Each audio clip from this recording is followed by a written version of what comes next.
বন্ধুরা, উজিরপুর থানার শলক ইউনিয়নের ধামরুয়া মাধ্যমিক বিদ্যালয়ের মাঠে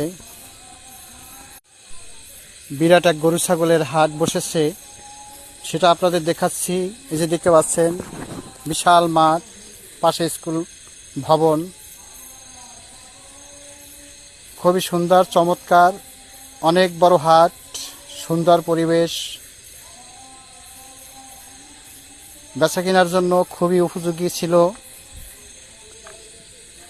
বৃষ্টির কারণে একটু বিঘ্নতা ঘটছে, এছাড়া আর কোনো সমস্যা হয় নাই। ক্রেতা বিক্রেতা উভয় উপস্থিত ছিল, অনেক ভালো। এই যে দেখতে পাচ্ছেন এই সাদা গরুটা মার্কেটের মধ্যে শ্রেষ্ঠ বড় গরু ছিল, এটা বিক্রি হয়েছে 4 লক্ষ টাকায়। এই যে দেখতে পাচ্ছেন, আলহামদুলিল্লাহ। আসসালামু আলাইকুম ওয়া রাহমাতুল্লাহি ওয়া বারাকাতুহু।